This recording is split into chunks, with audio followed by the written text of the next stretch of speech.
Now Comic Hour. I'm your host, Andrew Launer. And Chris Ramos. And tonight we cover Animal Man by Grant Morrison. And this is our first book we've reviewed by Grant Morrison. And let me tell you, it's a ride. Yeah. It is a ride. It's kind of really Grant Morrissey stuff. This right? was kind Like of his this is- beginnings yeah. in DC Comics for sure. A lot of people think, he's one of those writers that can just pull stuff out of left field and just sort of kind of make it work. Just keep going with it. Yeah. He's a little fearless. That's cool.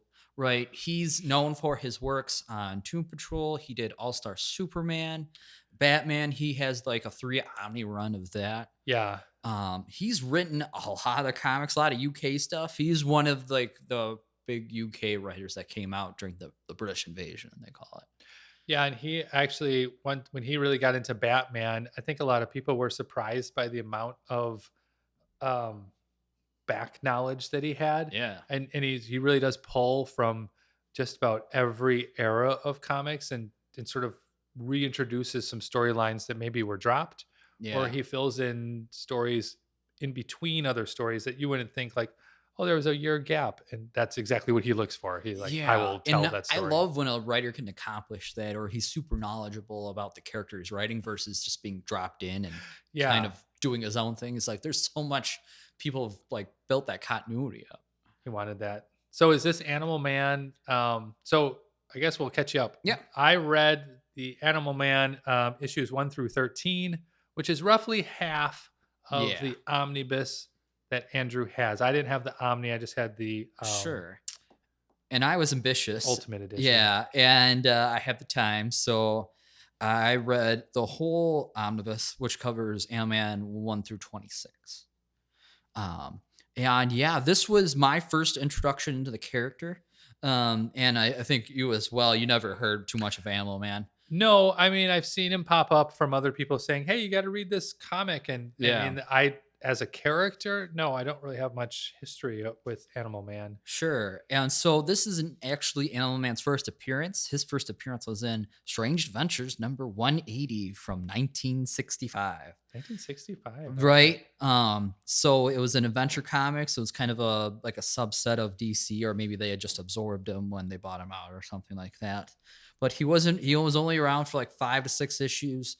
Really nothing too much happened until Grant Morrison said, hey, this seems like an interesting character. Nobody's doing anything with him. Let's give him a spin. Let's really bring this character, and he's got some really good ideas. Let's go for it. Maybe they gave him sort of free reign with this character too. Oh yeah, no doubt. Just figured, well, you know what? He's been around. His costume kind of reminds me of like a Plastic Man or something, That's a little bit. His like triangle goggles and things. Yeah.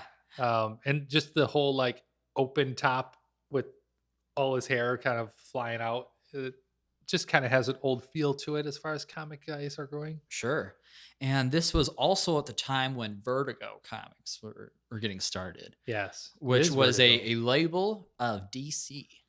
And so that was a time when really, how would you describe it? When writers had really free reign, or a more experimental era? Well, I think what was happening was Marvel and DC, excuse me, were noticing that they wanted to follow some of these underground and indie comics and sort of see the success that they had, but they were being held back by the comics code.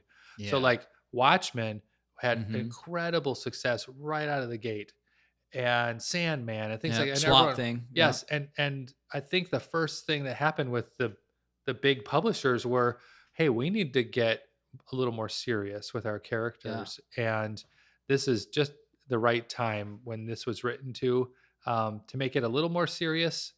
And they were still held back by the whole no red blood, no, more than 50% of the body being shown, without clothes, and no heavy kissing. And it was just like a really dated comics code. So they came up with Vertigo, and they came up with other Black Label, or now it's Black Label, but they come up with other labels to say, hey, it's not quite DC, but it's got our characters, but you can have more fun with them if you want, or make it more adult. Right. Yeah. Because if he was in the 60s, Mhm. Anyone that sort of grew up with him Mhm. by the time this was written would have said, "Hey, I remember this from my childhood, but I'm an adult now." So Yeah. they would want some older stories. Absolutely. And I still think that you look at the kind of the body of work that's Vertigo, it still doesn't hold it holds up so much, I should say, so much compared to anything Marvel was doing at that time. I Yeah, mean, yeah, there was like Kraven's the Last Hunt. There was some real niche stories like Infinity Gauntlet, I think was around that time period, or it was late 90s. But still that era of like 80s, 90s where they get to go full on, just try some stories. They're huge. yeah. Well, I think they had some extra characters, I guess Yeah. might be a way to say it, Right, yeah. and just said, "Hey, we've got our main." Like, I don't wanna, like, overgeneralize, but DC has sort of like their trinity, Yeah. Wonder Woman, Batman, Superman, and they also have sort of like their top 10 Yeah. characters that they don't wanna mess with, like Green Lantern and things like that, Yeah. and Aquaman. Until they did. Yeah. So they're like, "Okay, those are our guys," right? Like, Yeah. that's our lineup, Mhm. and then they had a ton of, like, second class, characters. So they had, like, their Sure. top, then they had a ton of just second Yeah. class. Ton I of think IP, yeah. yeah, and I think Marvel had a pretty big range. They didn't really narrow down their entire publication line to, like, 3. They Mhm. just said, "These are all of our teams and all of our characters," and they're all Yeah. sort of on the same level. Right. How I like to compare it, at least for my standing, is I think DC has better stories, Marvel has better characters. Yeah, that's probably a good way to say it. That's I don't know, that's just kind of how I gravitated in my comics life right now. I'm like, Mhm. I'm not in love with Sandman's character or like, but I really love the story that Grant Morrison writes for it. Mhm. Like Swamp Thing, when Alan Moore comes on to Swamp Thing, it was changed the game, man. That Yeah. character got reinvented. Well, it's funny because they've probably reinvented more characters That's than some true. others. Yeah. You know, Now f Tom King's like the new guy doing Yeah. that. So it's like, "Hey, you know what? Every once in a while, maybe every generation or Yeah. something, or maybe every 15 years, they need to bring in some new readers." So they Yeah. take their whole line and try to just write some new stories. I do have to say, though, that DC, outside of all of their "we're gonna reset everything" Yeah. Crisis. crisis, right? Um, they do, give some, freedom to their writers to Yeah. just tell a story, and then, so what if it doesn't stick in the exact continuity, and so what if it doesn't, exactly reflect what that character would exactly do. Right. I think they have given their writers a little more freedom. Yeah. It definitely reflects. Absolutely.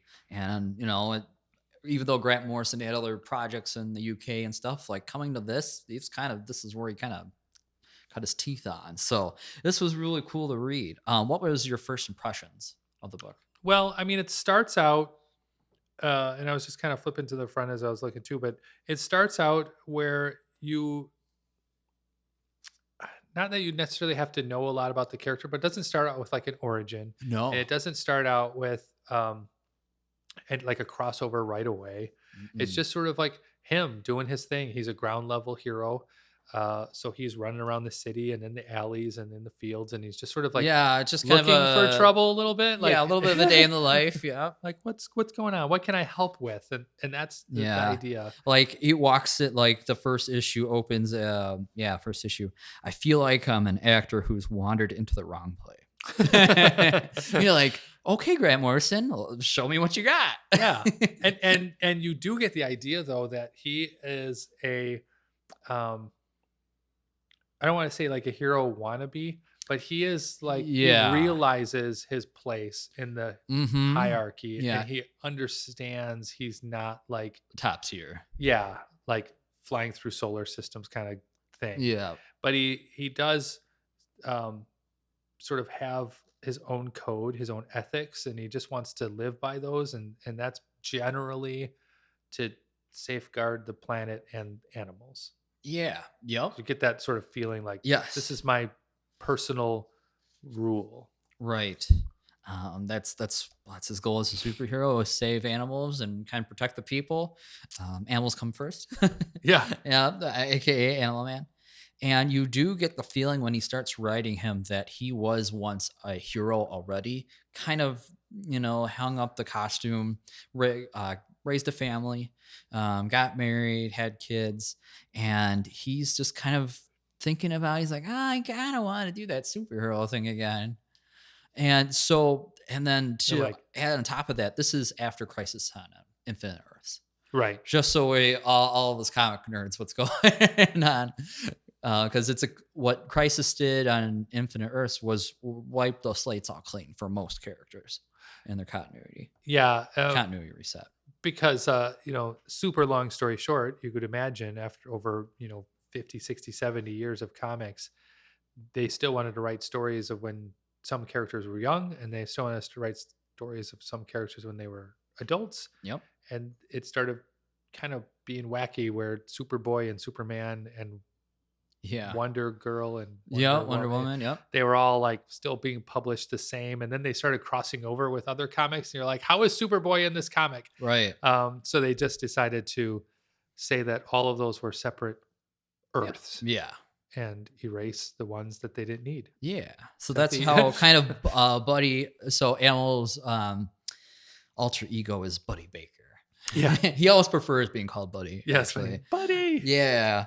So he's kind of introduced as, the family man. He has aspirations to get back in the hero game, thinking about it. He's like, oh, what do you think, wife? And he's like, I don't know. You could, but she's not forcing him to. And Yeah. he just kind of feels this call. If that feels, Call to it feels action. like there is. So once he gets his costume on and he starts running around, I thought his powers were pretty interesting. And I think Yeah. Grant Morrison writes them in a really unique way Yeah. where your first reaction is, if I said, okay, he is Animal Man, he can kind of sense animals around him Yep. and then he can take on their powers. And Yeah. they weren't really clear, like, can he take on like 5 different animals and have 5 powers at the same time?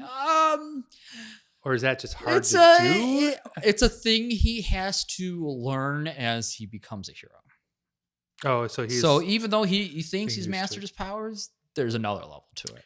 So it shows him have like these like waves coming out of his head, almost like a daredevil or something like that. Yeah, kind of a radar sense. Yeah, almost. and he's like, oh, there's birds nearby, and Yep, now I and can he fly. So Yep. Or like he would have the strength of an ant. yeah, Because at an ant size, it has really good strength. Okay. Or like a rabbit, fast. Or like a dog, he could get like super smell. Things like that. And he could go into the earth and just find different creatures and insects. yeah. So he can like send his powers down, Yeah. like into the dirt. And if you think That's kinda about cool. it from that aspect, like that sounds like a pretty interesting character to write. Like, okay, he has all these animal powers that he can get and control and learn how to use. Mm-hmm. That sounds like a great story. Just pull from anything. Yeah. And I also get the idea that it's not like he's naive or anything like that, but he's also just like he's not busting like organized crime and stuff. He's just sort of literally looking for what's exactly in front of his face. So Yes. and He isn't too much of an investigator. No. No, he relies on other people to help out. and with you would him. you would think, wow, if he could tap into any animal, he could pretty much cross the city 10 times over by Absolutely.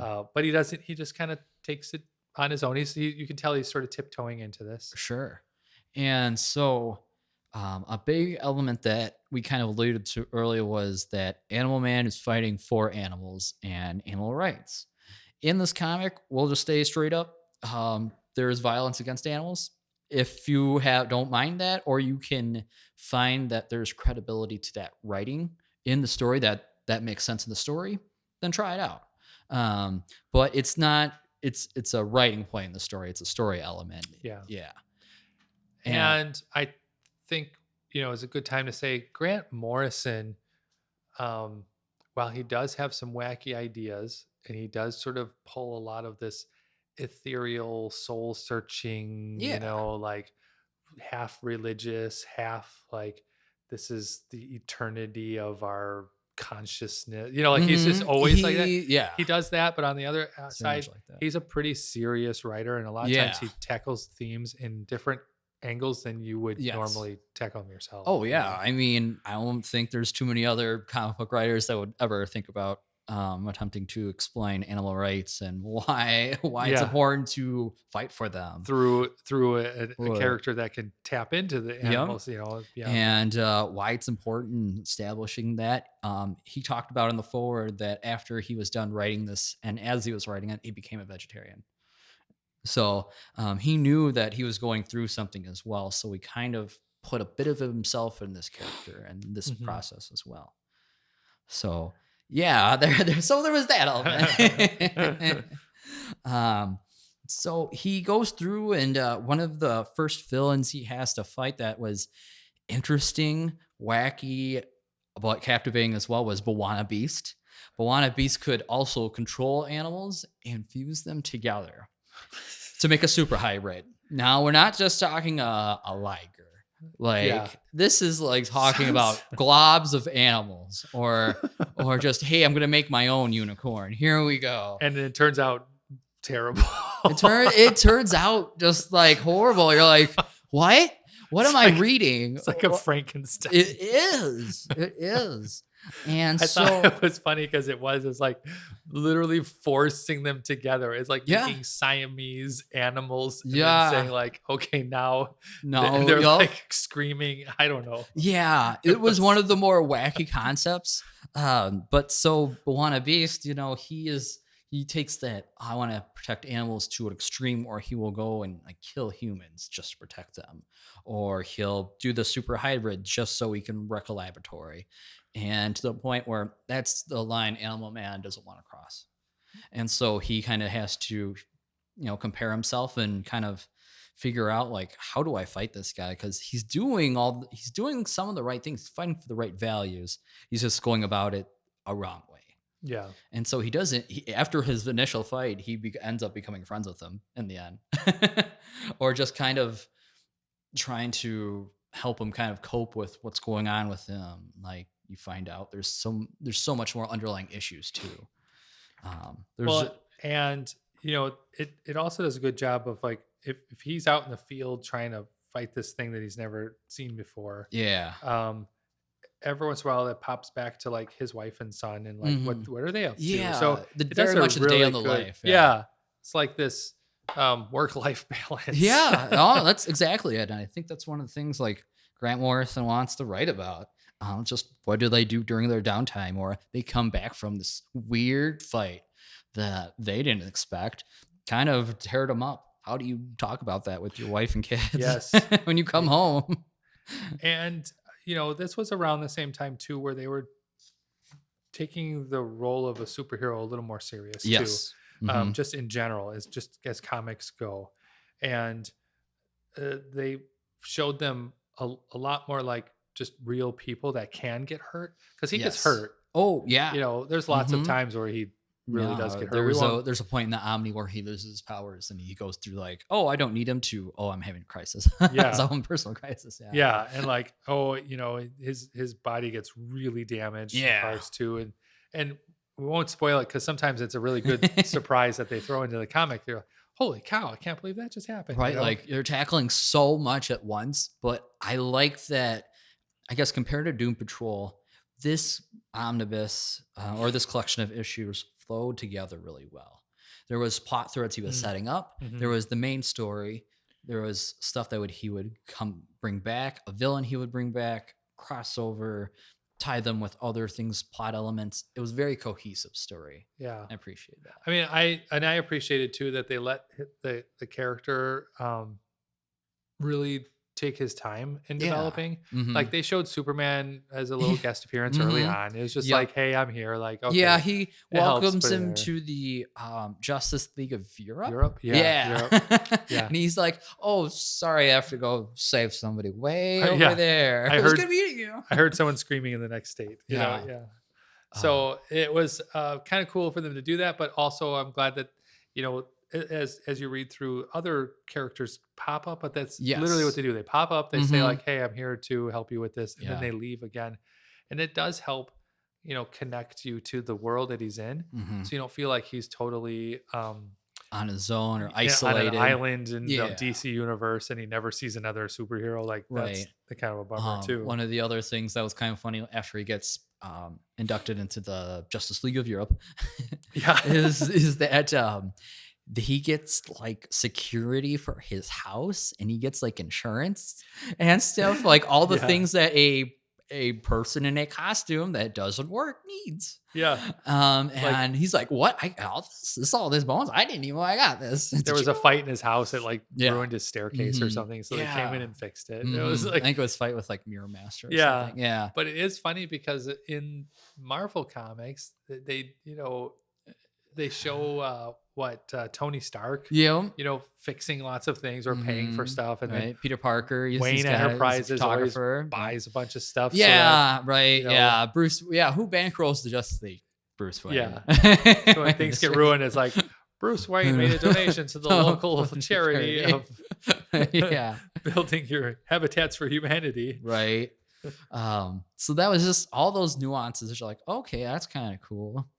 I guess do we want to talk about the like landmark, the coyote issue, the parody? Yeah, We can so touch on it. there's a really pretty popular story. That cover too is really popular. Yes. Um, I don't want to say it was the one where what you're right there. Yep. Yeah. So that was number 5. So in number 5, the cover is like a hand drawing Yep. The Coyote Gospel. animal man on a Mhm. cover of a comic. So you Yeah. get this sort of meta thing, Yes. and every once in a while they do kind of jump out and remind you that this is a story being told by someone else. Yeah. That's oh yeah, I guess before we get into it. Yeah. Kind of a Grant Um, Morrison thing. it's yeah, he very much wanted to explore that space of meta and explain like the characters are self-aware, somewhat self-aware that they're in a comic or that a writer is writing them Yeah. and an artist is drawing them. And it's kind of just weird, and I think that's one of the super like interesting things because not a lot of people do it, but when you can do it well, that's prime. That's Yeah. fine. That's good. And so like meta is just connecting different viewpoints and Yeah. sort of ruining the The breaking the it's breaking the fourth wall to like an extreme. like ruining the magician's screen, where Yes. you're like, you're not supposed to know this, Mm-hmm. but you do. Or Yeah. if you're following a character in a movie and then it cuts over to some other character that learns a secret, that first character really shouldn't know that secret. Like you Right. have to remember there's distances and parts that need to be separated. Well, in comics, sometimes they have shown the comic artists drawing their own comic in the comic, I know. I love which it. is kind of funny. It's kind of funny.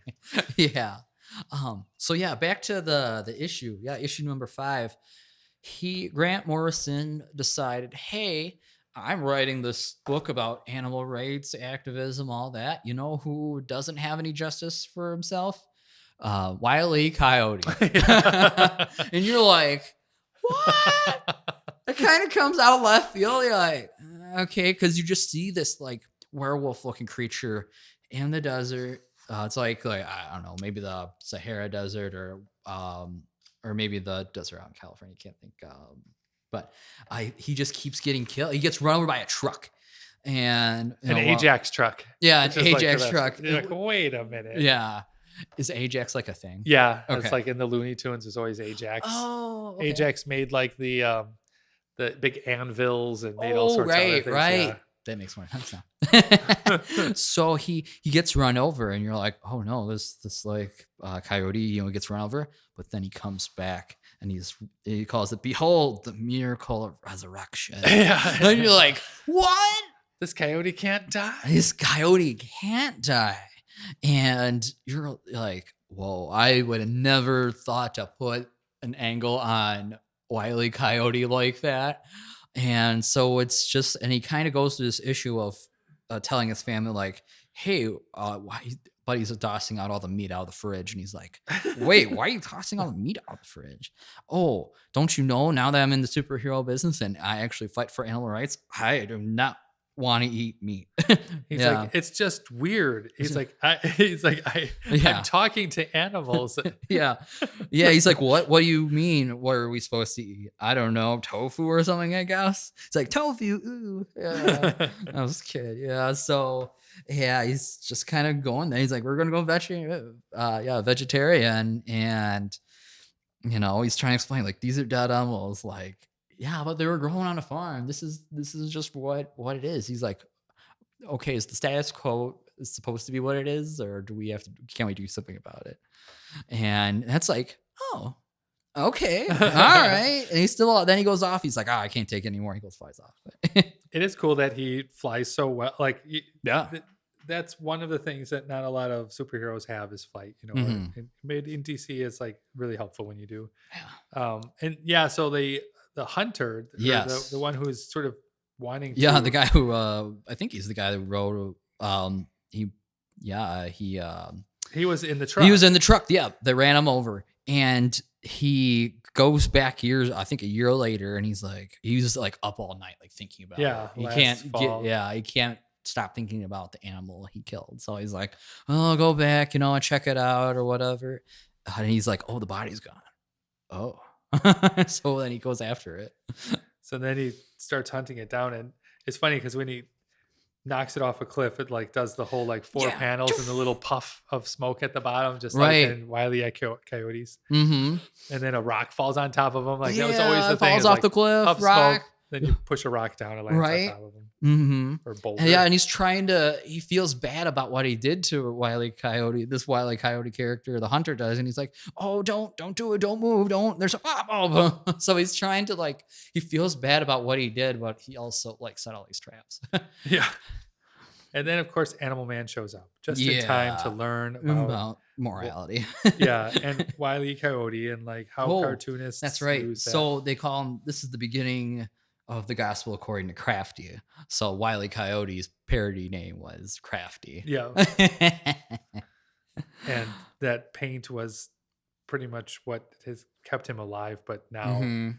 now that he told his story, Yeah. it's not part of it anymore. Right. And then the artists decide, "Oh, we're gonna do some actual Looney Tunesy panels and stuff." Yeah. It kind of goes all wacky with it. That was pretty interesting. I'm like, "All right, you guys want the extra effort," and it shows the artist actually um drawing it out or painting it, the Yeah, like this panel. giant brush shows Yeah. up on the panels at the comic. Yeah. It's just, while you're reading it too, I think at this point, it only took 5 issues for you to say, oh, well, this is just what it is. Like Yeah. this is just how this character is. And I didn't think too much of it, but I could see where at the time it probably was a big break because if you Yeah. think about it, that would never have happened in a Superman comic or a No. Batman comic. No. Never, ever. Yeah. Until now, Grant Morrison came and kind of like made Animal Man all kind of wacky. Yeah. And I mean, kudos to him. He pushed the envelope. He did something that was different. And he brought Animal Man to sort of the limelight in the 80s. They're like, "Hey, this is a pretty cool comic." It was like, "Whoa, okay, this guy's got something to say. Let's hear it." Um, yeah. And, he brings him along, does a couple of different crossovers with DC characters.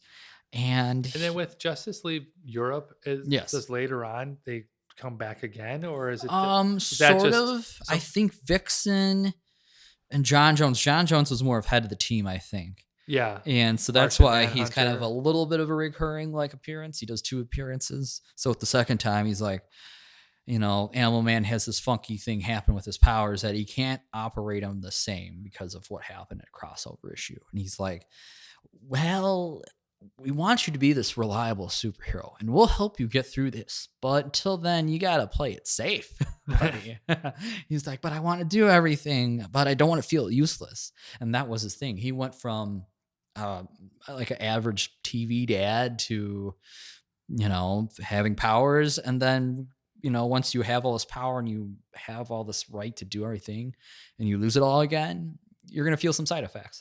It's good. Well, yeah, and I was just looking up Justice League Europe too, and Mhm. they did have Animal Man in there with it looks like some of the people with Doom Patrol, Flash, Yeah. Wonder Woman. I mean, they probably all popped over. Power Yeah, Girl. Metamorpho, I think, was Yep. one, and the Elastic Guy. So kind Yeah. of using all of them as this sort of anchor, half anchor a little bit, Yeah. because Metamorpho and all that, those were not super well known. And then Mm-mm. I think just like they did with um, like the X-Men, they kind of made Yeah. other teams and tried to get characters reinvigorated. Mhm. I think that this really helped, and that that's again why we always read into these omnis, because we want to connect, number one, with our listeners of why these comics are reprinted, remastered, rebound, hardcover, collected. Like, why was Animal Man so important that they went the route Yeah. of coming up with an entire omnibus to do that on? Yeah, And especially in those early, I don't know, omnis, like, they were kinda still figuring out the game. They didn't print Swamp Thing in yeah, for a omnibus. while. I mean, at least not the Alan Moore run. So they're still figuring out the game, absolutely, or figure out, like, hey, what do people gravitate towards? Because I don't think the eventual goal is to have everything Bound, remastered and yeah. printed. Mhm. Maybe it is, but Yeah, for now, there still have to be a little choosy about the characters. right. I think they connected more that it was Grant Morrison, Mhm. and also this is sort of one of those what I would consider like a what do they call, like a one of the movies that are sort of like a sleeper, or Yeah. like Oh, it's some definitely sort much of, a very, like, cult hit. I yeah, would say, real yeah, real this is cult very hit cult. kind of Yeah. idea that people are like, "Oh, Animal Man, yeah, you got to read it." Like Yeah. you just got to like experience how the writing is different, and the storyline, because it is totally different than Mhm. anything else. Yeah, I would say Animal Man is a good omnibus or a good run in general for introduction into the writing of Grant Morrison. I don't think you Well, that's start. a good way to say it. Yeah, If you want to explore just kind to of his say it as a work, writer. Yeah. yeah, um, just to kind of feel out like what his writing style is, what he wants to accomplish, what are some of the interesting trips he goes on, Yeah. and he's very much still very much around today. He's still writing. He's very Scottish, and his interviews are great. If you ever get a chance to listen to a Grant Morrison interview, sit down on your couch and just tune in. I mean, he knows his stuff, He and does. on top of all of that, um, I think it's great to have some variety in the comics too. Yeah. So when you're reading this as single issues, if you went to the comic shop and bought them as single issues month by month, I bet you were like excited about what the heck is he going to do now? Although in that same aspect, I think it would have been harder to figure out what's going on and Oh, keep that's it true. kind of straight. If you couldn't binge at least 5 of them in a row, Yeah. yeah, yeah, Because they were kind of divided into arcs like that, but still, it would be hard to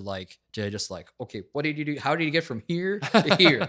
Because man, it gets a little all over the place. and who's this So I mysterious do person that he appreciate just reading things in threw collected in? editions. Yes, We live in the golden age of collected we editions, need digital. to continue the story all in a row. Yeah. So yeah, definitely recommend picking it up. I enjoyed this run. I think Chris did too, and we definitely recommend it. Yeah. I think, especially for this, it does have a little bit of that 80s kind of Yes. I coloring. guess we could touch on the art. We almost Yeah, forgot to do that. yeah, the 80s coloring, the 80s sort of drawing. The covers. Let's start with the covers. Covers are Yeah, all, Brian Boland. We yes. did not mention Brian Brian Boland yet. Boland did the He covers. is top tier legend in cover art. Like if you've seen The Killing Joke, that's the cover art. Yeah. That's cover artist who did that. I don't know if that was his first work or this was some of his first work. I'm not sure with the timeline of his doing things. Yeah. I mean, they That'd might be interesting so to close around the same yeah, time. but it's kind of same era. And his covers, I think, were like probably big in the publicity of getting this book like sold and getting picked I off the newsstand. Yes, I think that's I've heard very, that. very, very, very, very true. Yeah. Because the covers in most comics will have a scene that isn't exactly in the comic. They're No. just covers to kind of entice you into Yeah. the action or the they'll mash two characters together, like fighting each other, and you're like, Hmm. "Oh, I want to see that." And Right. then maybe in the comic they're fighting each other, Maybe maybe they they're do, not. maybe they It's okay. don't. We got you to buy the comic, but Yeah, we the got your yeah, money. but the covers themselves have become like their own pieces of Art. artwork, Yeah. and I could see where if they had three or four versions of a cover, that Hmm. someone might look at the Brian Boland one and be like, "Yeah, that's the one." Right. I mean, there's each one is like very exciting, very very well done. Yeah. He's just he's literally, when they say cover artist, like he's the cover Yeah, artist. it's a very much realism, I guess, take on things, but he also like incorporates some like I don't know, kind of fantasy into it, or he doesn't play it so tied Well, down, but and like I'm surprised that the colors aren't super super bright on some of them. yeah. Um, he still has it where it's like one of it where it's like he's unraveling and you kind of see the Yeah. skeleton underneath, and the skeleton's like a super realistically drawn, like Yeah. anatomically correct Yeah. so there is ways that he could have made it a little more comic booky, Mhm. cartoony, but he Yeah. didn't, and Right. that's cool. That's Yeah. he never that's the art part of it. Yeah. And then like the interiors and the overall art that was kind of through the book was just solid. Yeah, Um, and they only used like five or six different colors. I mean, most of the pages yeah. and the bleeds and things, they're pretty much the same. There's lots of red, lots of yellow, lots of Mhm. orange, uh, and they do kind of bounce back and forth a little bit on um, that 80s feel, almost like that George Perez feel a little bit, Yeah. like bland Sure. colors, And I guess not a lot of gradating and right. things like So that. I was thinking, yeah. So what was it? So the colorist, Taja Wood, she would also do like Swamp Thing, early Swamp Thing before the Alan Moore run. Oh, oh, She did some of that. This also feels much more in the style of like Steve Dillon when they were doing Preacher. It's kind of like these almost faded colors hmm, and very like distorted, and it's no, they're not super bold unless they were like there's intentional for it, yeah, and it wasn't really hard to figure like out what's in the foreground and background and yeah, things. like these So pink backgrounds, yeah, pink and purple, and like a faded blue, and even like the human skin's very pale. I would wonder, because sometimes when they have the Omni, you hold them up next to the actual Oh comic, right. that they faded a little through time, but also that the colors are just slightly a little different. Right. So like their red in the comic wasn't usually super saturated red, because red's really hard color to really get like Oh strong. sure. So Yeah. sometimes they just sort of had it as the pixelated red so that you get the Hmm. idea it's red. Right. Where when you remaster it, it's very red. So Yeah. we've come a long way in our printing Right. processes. Yeah. Kudos to like Chaz Trug and inker Doug Hazelwood. They did a fantastic job through this run. Like it was crisp but cartoony and Hmm. comic booky. It still keeps like an 80s comic. Like even compared to like modern art Yeah, and things like that, it kind of keeps that time period of like this is when it was written. This was a vertical comic. and This is when. not just from what they're wearing, but No. you just had that 80s, you had that 80s feel to it. Yeah. Yeah, they definitely capture the time.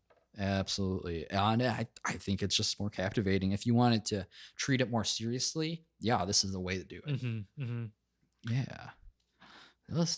Yeah, we definitely again recommend this run to new readers of Grant Morrison or just Animal Man. So Animal Man would, I guess, the next time he was in the limelight was Jeff Lemire. Jeff Lemire wrote Oh, a run of Animal Man as well and did some crossover with Swamp Thing, so which is another reason why maybe I mentioned Swamp Thing a lot. But they did a little crossover series together. I mean, there's a lot of characters if you want to find out more. Look up their original runs and maybe the first run after that, because a lot of them started, Yeah. in the 60s and 70s, and then they Hmm. sort of hit their prime in the Yeah. 80s and 90s. So Right. look for that re-energized, renewed character, and get those runs a spill. Yeah. This one is, like we said, about, well, how many pages we got over It was there? about 1,000. Yeah, something like that. So Yeah, a it's little a over 1,000. It's 26 issues, which ain't bad. perfect sized. Yeah, and they're actually reprinting it this year, so it's coming. I think, or actually, no, it's not this year. I think they already printed last year, so it just got a second printing, which was huge. Like Yeah. this was hard to find Yeah. for quite a while. And And then they brought it back. Well, they went to deluxe editions and then they brought it back, I think. Something like that. now it's available. Yes, now it's available, and we definitely encourage you to pick it up. This has been another great episode of Bam Pow Comic Hour. This is Andrew Launer, And Chris Ramos. signing off.